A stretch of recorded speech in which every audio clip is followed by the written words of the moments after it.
नमस्कार दोस्तों। ऐसा क्यों होता है कि एक फ्रेशर के लिए अपनी पहली जॉब करना इतना चैलेंजिंग हो जाता है? अगर आप एक फ्रेशर हैं तो इसको बहुत अच्छी तरीके से महसूस कर रहे होंगे, और अगर आपके पास में एक्सपीरियंस भी है तो आपने अपनी पहली जॉब में कहीं ना कहीं इसको ज़रूर महसूस किया होगा। नीचे कमेंट बॉक्स में लिखकर मुझे अपना एक्सपीरियंस ज़रूर बताइएगा। मैं आपको बताना चाहता हूँ, लगभग 20% से ज़्यादा फ्रेशर्स कॉर्पोरेट वर्ल्ड में अपनी पहली जॉब 3 से 6 महीने में छोड़ देते हैं।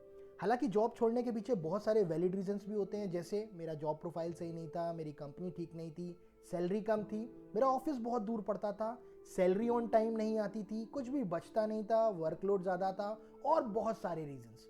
लेकिन दोस्तों, अपनी पहली जॉब में फ्रेशर के लंबा ना टिक पाने का एक बेहद अलग मनोवैज्ञानिक कारण भी होता है, जिस पर आमतौर पर हमारा ध्यान नहीं जाता है। वो क्या है, आइए जानते हैं। आइए दोस्तों, बिजनेस के एक बहुत ही इंटरेस्टिंग एग्जाम्पल से इसको समझने की कोशिश करते हैं। जब आप पढ़ रहे होते हैं तब आप एक स्टूडेंट ही नहीं, एक कस्टमर भी होते हैं, और आपको सर्विसेज प्रोवाइड करने वाला इंस्टीट्यूट, कॉलेज या यूनिवर्सिटी एक सर्विस प्रोवाइडर होता है जो आपको सर्विसेज प्रोवाइड कर रहा होता है। एक और एग्जांपल से समझने की कोशिश करते हैं। आप किसी रेस्टोरेंट में खाना खाने जा रहे हैं तो आप एक कस्टमर हैं जो कि पैसे पे करेगा। जो पैसे पे करता है उसके पास में ज़्यादा फ्रीडम, ज़्यादा अथॉरिटी, ज़्यादा फ्लेक्सिबिलिटी होती है, और उस पर प्रेशर भी कम होता है। जैसे कि आप रेस्टोरेंट में गए, आपने ऑर्डर किया, जो भी आपका ऑर्डर ले रहा है वो आपको सर्विस प्रोवाइड करेगा और आपके इंस्ट्रक्शंस को, आपके ऑर्डर को फॉलो करेगा, बिकॉज वो पैसे ले रहा है और आप पैसे दे रहे हैं। लेकिन दोस्तों, ये जो शिफ्ट होता है ये दूसरी तरफ चला जाता है जब आप पास आउट हो जाते हैं और अपनी पहली जॉब करने लगते हैं।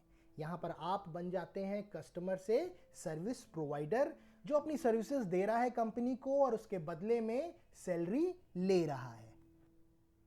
अब दोस्तों, आप सर्विसेज दे रहे हैं और उसके बदले में सैलरी ले रहे हैं, तो जो कंपनी है आपकी वो कस्टमर है और अब आप सर्विस प्रोवाइडर हैं। क्योंकि आप सर्विस प्रोवाइडर हैं दोस्तों, तो आपको अपने आप को प्रूव करना पड़ेगा, जवाब देना पड़ेगा, कंपटीशन फेस करना पड़ेगा और अपने कस्टमर यानी अपनी कंपनी को सर्व भी करना पड़ेगा।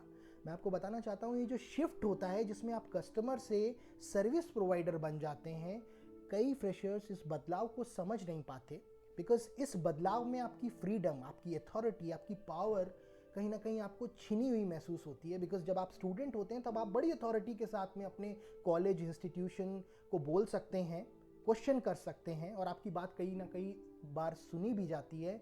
बट कॉर्पोरेट में ऐसा नहीं होता है, बीइंग अ सर्विस प्रोवाइडर। फिर चाहे आप जॉब कर रहे हो या आप बिजनेस कर रहे हो, मैं आपको बताना चाहता हूँ, जब आप जॉब कर रहे होते हैं तब आप 9 to 6, 9 to 7 एक सर्विस प्रोवाइडर होते हैं, लेकिन जब आप बिजनेस कर रहे होते हैं तब आप 24/7 सर्विस प्रोवाइडर होते हैं। तो अगर आप अच्छी तरीके से अपना करियर बनाना चाहते हैं तो इस शिफ्ट को समझिए, जो कि आपके लाइफ में आने वाला है। जब आप कॉलेज से कॉर्पोरेट वर्ल्ड में जाएंगे, आप कस्टमर से सर्विस प्रोवाइडर बनेंगे। अगर आप इस शिफ्ट को मैनेज कर लेते हैं, ट्रस्ट मी, आप बहुत अच्छी तरीके से अपना करियर आगे बढ़ा सकते हैं। Thank you so much for watching this video.